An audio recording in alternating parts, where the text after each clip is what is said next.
Good afternoon, Stephen Benoon with Israeli News Live. It is February the 12th, 2025. What if the tragic events of October the 7th were not just an attack, but part of a bigger plan? Former Israeli IDF officers and prominent rabbis, including that of Mitzrachi, suggest that Israel knew what was coming and did nothing. Could this have been orchestrated to further the One Belt, One Road initiative? Was the long-term goal to remove the Palestinians and take control of Gaza for geopolitical economic gain? Now today in this video, we're going to uncover the hidden agenda behind the war, the forced displacement of Palestinians, and the Israeli elite's interest in reshaping Gaza's future. I want you to watch and decide for yourself. Was this all planned from the very start? We're going to be examining that. We're going to be examining some former videos I've done going all the way back to 2018 when I actually talk about Neom, the AI city there down in Saudi Arabia, that they would make a tri-state. We're going to talk about that. We're going to talk about Ben Gvir. We're going to be talking about Trump, what he has said. Was it just a slip of the tongue? Did he do something secretly? We're going to be talking about the former IDF soldiers. Mitzrachi, we're going to be talking about, like I said, Ben Gvir and Smotrich, and even how they were talking about this type of event, moving the Gazans out of there and putting them in some other places, even at the very beginning of the war. I think it may have very well have been a secret plan from the beginning. We're also going to be talking about the hostages. And like in this case, this video here, where you find out the way they really were treated. I'm sure you've been lied to, told they were raped, pillaged, and everything else. But the hostages themselves speak out to how they were treated. It's troubling. Also, too, I want to share with you, and I'll share with you at the end of the video here, Dr. James Hill did an amazing article here about what happened to my father-in-law, as well as Elizabeth Glass, former Elizabeth Glass here on Rumble. I'll include the links for you for both of them in the description below. Elizabeth Glass was a Democratic primary candidate for District 27, nearly won. She was strongly supported by that of Robert Kennedy Jr. in her bid for the Senate, and she was a grassroots candidate there. She also did an amazing expose on what happened to my father-in-law there. Medical freedom hero or cold-blooded M redacted. That is a powerful, powerful video. She's also on Substack, Rumble, and BitChute. I'm just placing the Rumble video on here for you, for those of you who want to see it there. Also, Dr. Hill, he really does an amazing job in this here. You'll definitely want to look at this. You'll want to see the facts that he puts in there, the part of the autopsy report that he includes in this as well.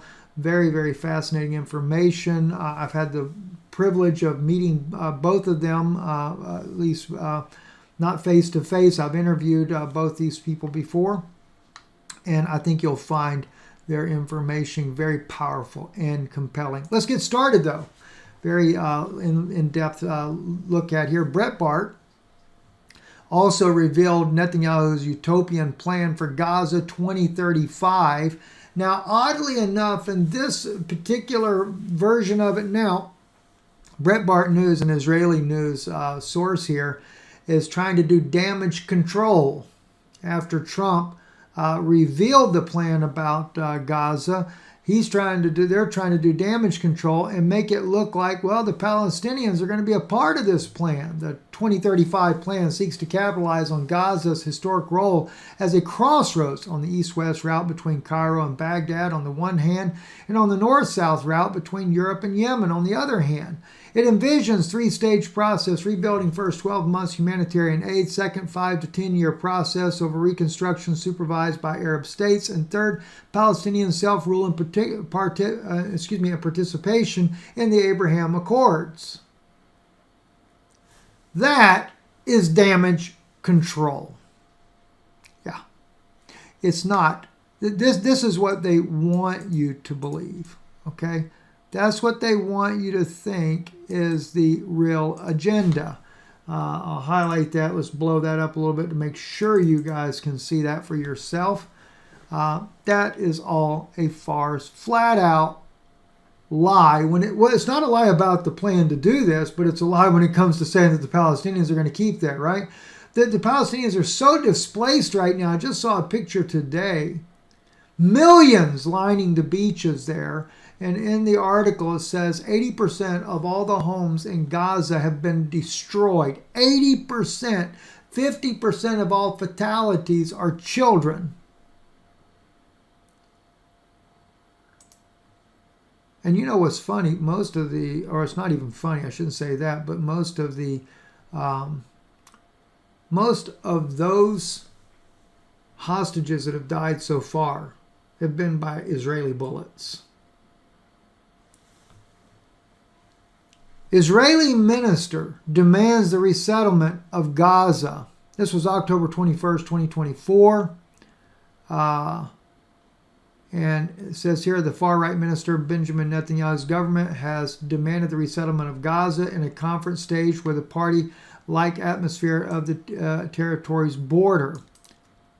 Okay, that was when? October 21st, 2024. Demanded the resettlement of Gaza.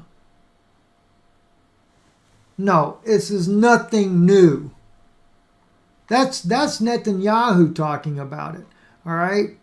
Itamar Ben-Gvir, the security minister, led displays of singing and dancing a few miles from where a renewed bombing campaign in the north of Gaza left hundreds of Palestinians dead. And of course, he also, Ben-Gvir goes back as early as January 2024, talking about the resettlement of Gaza civilians living in the area there. He lives in the West Bank settlement. He's a leader of the Jewish Power Party in Netanyahu's government. He has called in the past for a synagogue to be built at the Al-Aqsa Mosque complex on the Temple Mount in Jerusalem. So that's his far right-wing government pushing those ideas there. The Times of Israel says here, Trump kept Gaza takeover idea secret, only discussed it with inner circle. Again, damage control. Damage control, but you already have Netanyahu saying, demanding that it's going to be done back in November. Excuse me, what was the date? October of last year. Demanding it. So it's nothing new for Trump. What do you mean he had to keep it secret? Maybe he had to keep it secret from his inner circle. It says U.S. President Donald Trump only came up in recent days with his idea announced in a bombshell press conference alongside Prime Minister Benjamin Netanyahu on Tuesday of a U.S. takeover of the Gaza Strip. The Wall Street Journal reported, citing administration officials, he ran the proposal by close allies and aides while keeping it secret even from the administration officials who were tasked with preparing for his meeting with the premier. The report said Trump said Tuesday that the U.S. will take over the Gaza Strip and we will do a job with it too. They make it look like, Trump no, Netanyahu, Ben-Gvir, Smotrich, they all have been calling on the removal of the residents of that area. So that's all nonsense and it's all a complete lie, right? Trump, let's see, Brett Bart goes on, Trump, U.S. will take over Gaza, we will own it. President Donald Trump said Tuesday that the U.S. would take over Gaza and remove debris, tunnels, explosives left there by Hamas after the war with Israel, adding that he saw America taking a long-term ownership position. And again, when you read the article, it's going to be as if, we didn't mean to. Listen. The U.S. will take over the Gaza Strip, and we will do a job with it, too. We'll own it and be responsible for dismantling all of the dangerous unexploded bombs and other weapons on the site, level the site and get rid of the destroyed buildings, level it out, create an economic development that will supply unlimited numbers of jobs and housing for the people of the area, do a real job, do something different. Just can't go. Now, wait just a minute. Breitbart News, all right, they were saying, wait a minute, not Brett, maybe it wasn't Breitbart, maybe it was Times of Israel. Trump kept Gaza takeover idea secret. They also said,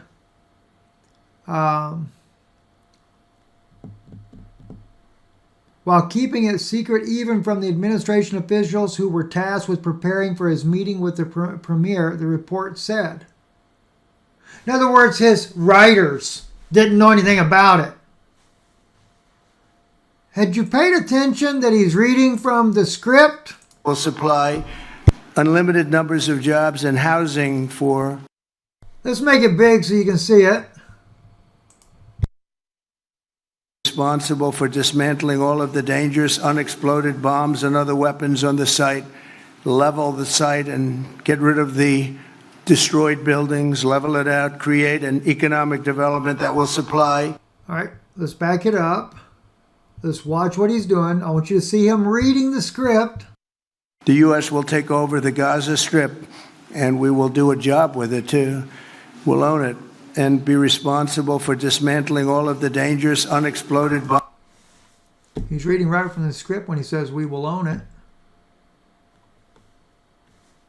So, I mean, you have to be blind not to see what the plan is. All right. Now, let's take a look here, too. Some of the important figures here and what they were saying about this being an inside job.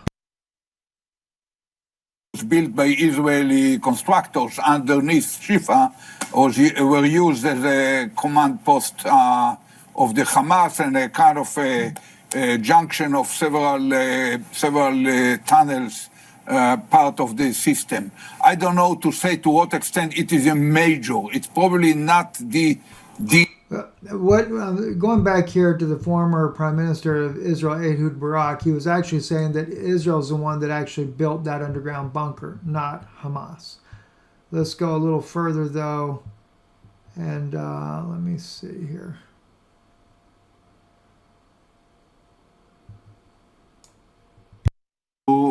Let Qatar to transfer a huge amount of money in cash, probably more than $1.4 billion. By doing it, we increase the power of Hamas. We did everything in order to make sure that Hamas will go on controlling Gaza, and Palestinian Authority will control the West Bank, so they will fight each other. Are you serious? You give Hamas $1.4 billion in cash so that they would be powerful. And you don't think that's not going to be used against you? That's an Israeli minister saying that to you. I mean, let's get real. Let's start telling the truth about what's really going on over there. So we got breaking news coming out at the same time. Trump had a call with Putin there. So we'll look at that in a later broadcast there and find out what's going on. Far-right Israeli minister working to achieve Trump's plan for the Palestinian resettlement.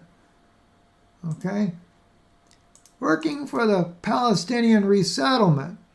Far-right Israeli minister Bezalel Smotrich on Monday that he is collaborating with Prime Minister Benjamin Netanyahu on an action plan to implement U.S. President Donald Trump's plan for resettling Palestinians from Gaza to Egypt and Jordan. Encouraging migration is the only solution that will achieve peace, security, and alleviate the suffering of Gaza residents in the long term, Smotrich said during a meeting of the parliamentary bloc of his religious Zionist party. What would have relieved the problem was you not bombing everybody into oblivion. What would have relieved the problem had been not that you pre-planned to do all these evils to these people. I just did the video the other day and I showed the clear evidence And that was from Jonathan Pollard. Let me see if it's in this video here. Let me see if I can find it here. Jonathan Pollard, who was the spy for Israel that took and brought in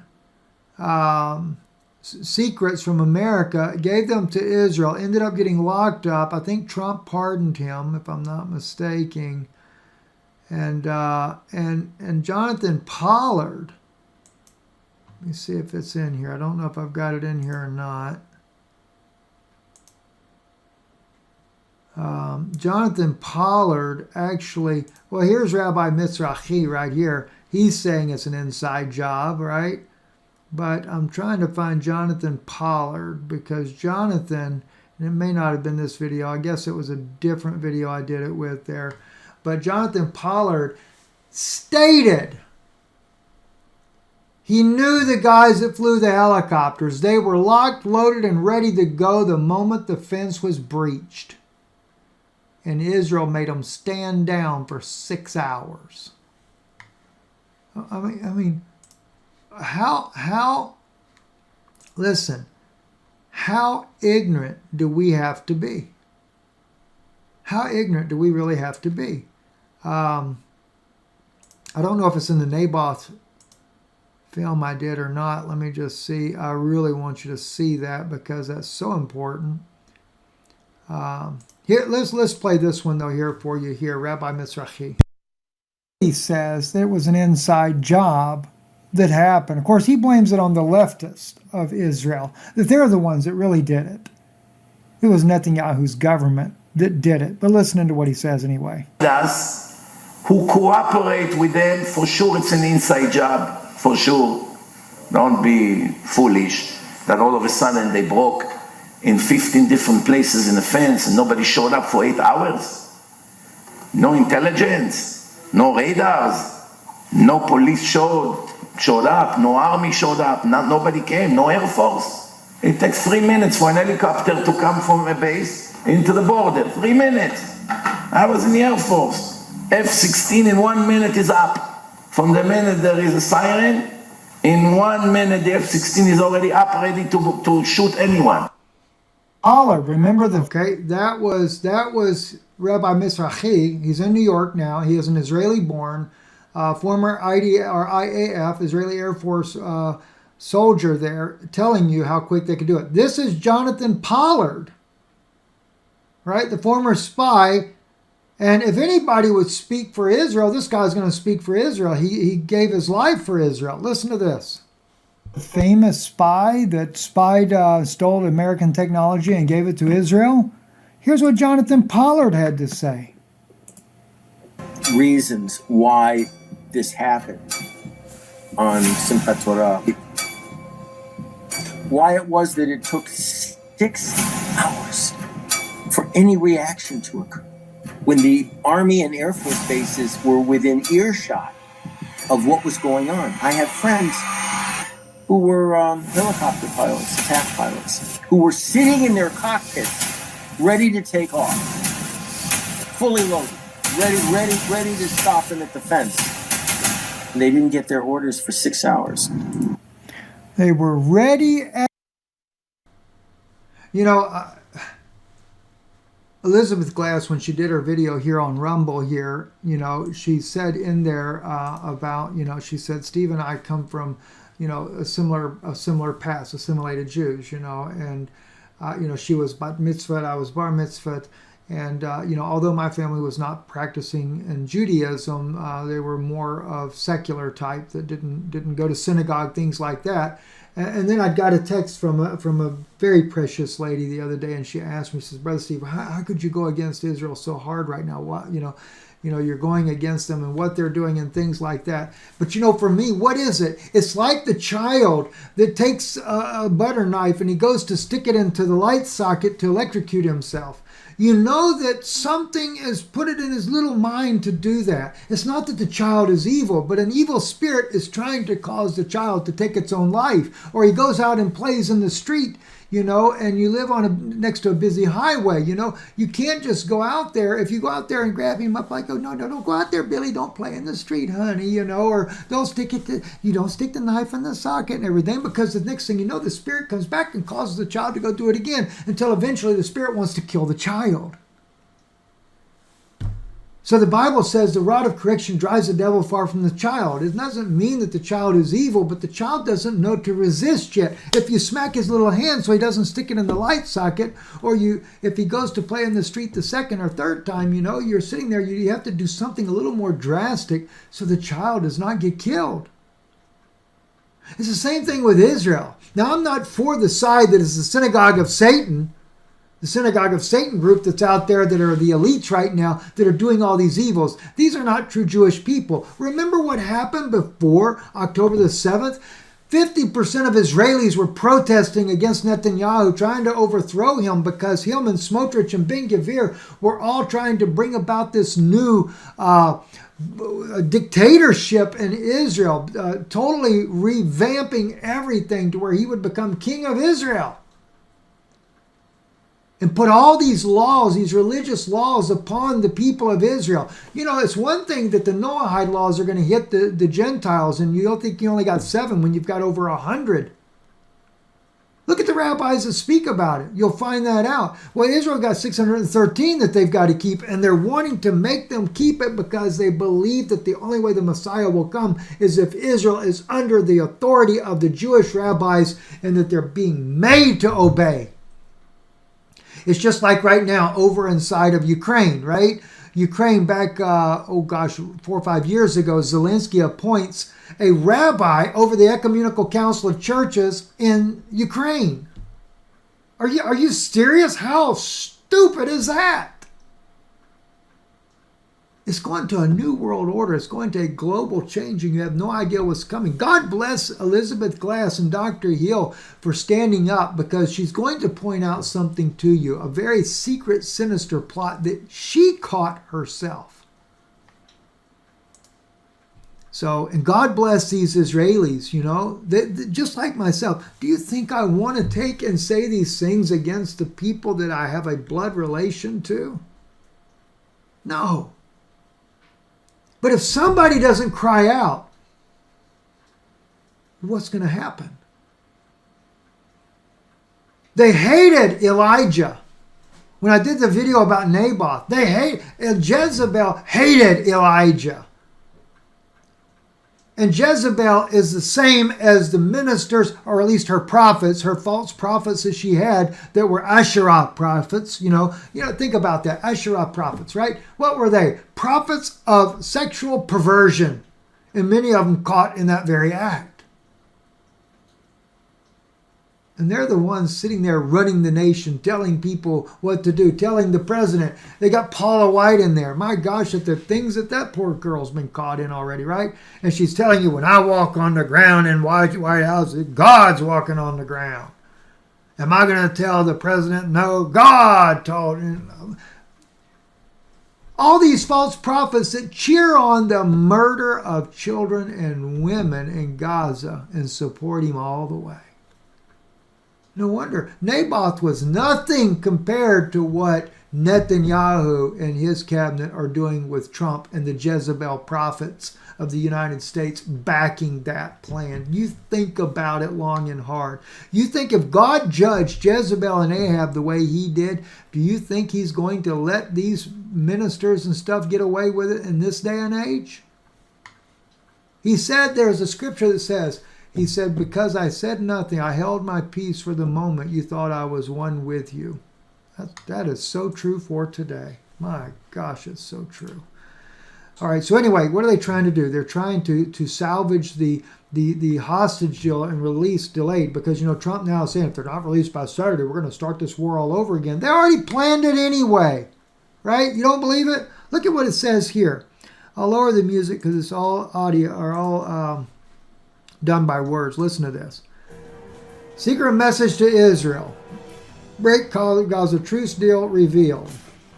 Unable to win the war, Israel wants Hamas to drop guard, then attack.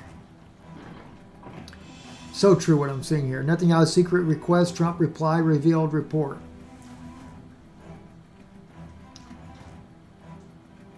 Stunning expose on Donald Trump's secret plan, game plan behind the likely Gaza truce deal.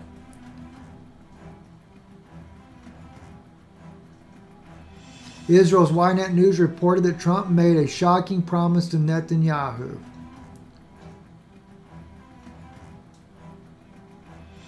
Trump allowed Netanyahu to resume war in Gaza once the truce deal with Hamas is signed.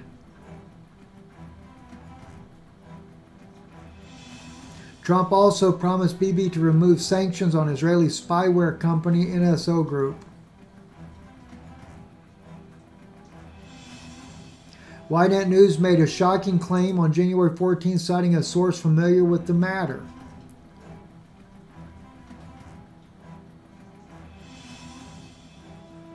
President Trump has already promised Netanyahu Minister Ron Dermer that if they agree to a ceasefire and the withdrawal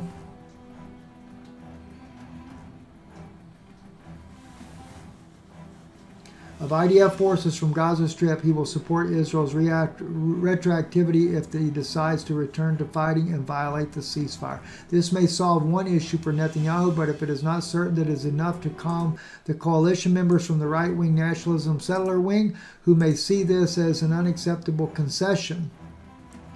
Other sources claim that everything that is happening before the public, including the right-wing opposition, is part of the same orchestrated show. I'll put this link for you as well in the description. This has become such an insanity that's happening there. You also have, like here, far-right Israeli lawmaker praises Trump's comments on resettlement of Gazans. This was on February the 5th. But I've already shown you, going all the way back into January of 2024. We see in that article, I think it was an update of November, but 2024, Ben Gvir was calling for them to be expelled and removed from there altogether there. And what is this all about? As part of this AI city here. Listen to this video here that I did here back in 2018 called Neom.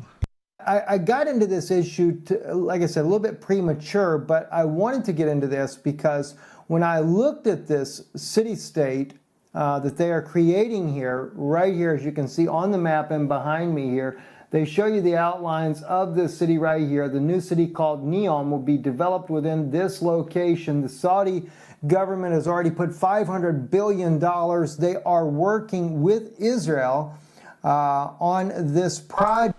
Let me quickly say, when I was showing the map the other day, I was kind of confused because I couldn't really make it out what I was looking at there. I had thought it was further down towards Mecca. But when I did the video here in 2018, I actually blew it up back then and looked at it, and it does include the mountain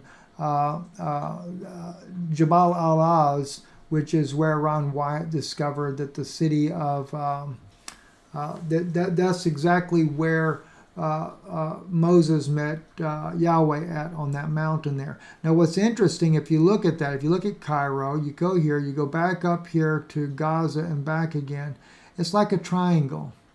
It's exactly what it is. And they're going to call that a tri-state city-state is what they're going to do. And now I realize that it's not the entire state of Israel, it's Gaza alone. Gaza will be the AI city, and then eventually they're going to make a part of Cairo, Egypt. Probably Goshen is going to be my thought there, where the Israelites were once encamped at it back during that time. They're going to make all that. I bet you they're going to make Goshen a AI city, just like they did here, which included basically they're going to memorialize, in my opinion, they're going to memorialize the places that Israel once were, where they were in captivity in Egypt, where they were down there in the wilderness, down where Neom is going to be there at Jabal al-Az, and coming back up where David fought the Philistines there in the ancient Gaza area at that time. So it's very interesting to see the things that are developing here. And Crown Prince Mohammed bin Salman is the one that is a part of this project. And it says in the article he's working with Israel. So no surprise there whatsoever. Also, I want to share with you too, this is a very fascinating video that Israelis do not want you to see. The First Lady here does speak English, so I'm going to play the video where you can hear what she says here, thinking she was going to be raped. This was on 60 Minutes, but she found out Palestinians have a different Even if they didn't have that intention, now they might have. And I'm half naked, so... You're worried about rape. Yeah. Yeah. I was worried to get raped. Yeah, of course. And fortunately enough, they didn't do it. She was given a hijab that covered most of her body. I got a very strong feeling. This is that fabric is my only protection. Her only protection. But you're going to find out from others, like in this case right here, and I'll lower the volume so that I can tell you about, read what it says here. We find out from other Israelis that were interviewed, Palestinians will not touch an Israeli woman. They do keep a moral standard, unlike that of Israelis who brutally rape men and everything else, sodomize them with sticks and things like that, torture their prisoners to death. All so far of the prisoners that have come back have been in remarkably good condition, whereas most Palestinians that are suffering with no food and everything don't fare so well. But they did care about their captives. That's kind of an odd thing to begin with, but just listen in here. Okay. Let me back up just a touch. But there was an arm wrestling. Yes. You and I played, and then I won. So it's her and her mother arm wrestled. Because Ajam was exercising all the time, they said, if Hin beat her, then we would play too. Then a young man from them did arm wrestle with me, but he brought a towel. Why the towel? Because it's forbidden for them to touch us. For them, women are sacred. That's what his daughter said. For them, women are sacred. Women are like queens. They talked to me about how to look after a Ajam. We told them that sometimes we have friendships, that my daughter Ajam might have a friend, or that she might have several friends before she gets married. And also I encourage her that she can get to know and learn. In other words, they're saying that they don't go into the prearranged marriages is what she's alluding to. And we would argue with them about that. Because again, they feel that a woman is a queen and is to be promised to their husband. Now, there are some Haredi groups that believe that as well. So it's not like it's only the Muslims that believe that, but more the secular Jews do not, like her mother. She believed that, date some guys, etc. This is another lady. When we arrived there, they first of all told us that they believed in the Quran. And they wouldn't hurt us. And that they would provide us with the same conditions they have in the tunnels. They took care of all of our needs. I'll give them credit for that. They were very courteous. They made sure we were clean, that we ate, and we ate the same food they did. Even if they didn't. So, there you have it. Israelis themselves, long after being released from captivity, tell the way they were treated. Take a look at the images on Twitter and other places, what Israelis do to their prisoners. Starve them to death, etc. It's horrible. Anyway, one more reminder to you. Don't forget, Dr. James Hill, the expose that he wrote about my father-in-law's death, I'll put the link in the description, and as well as Elizabeth Glass here on Rumble. I think she just set up her Rumble account. She's very known on Substack and on TikTok. Elizabeth is. And again, Elizabeth, former Senate candidate there. She was backed by, as you can see here in this photo right here, by Robert Kennedy Jr. other prominent candidates that backed her when she ran for the state senate in New York there. And also, we consider Elizabeth a good friend as well. Did a remarkable job in sharing her particular views. It was her own desire to want to publish this very powerful video about what happened to my father-in-law. God bless you. Thank you. Thank you for your support. Also, Patreon. We just put this video out the other day, Weather Chaos and Planet X, Is Judgment Coming? A lot of good comments on this video here. And I think it's something worth watching. Please consider joining. And if you could go at a $5 level or higher, that would really be beneficial. We do have it set at $1 still for those that do have a financial hardship. We want to make it easier for those that want to watch those things. And some of these are exclusives on here. They will not be made public, but we appreciate it. And also your continued support.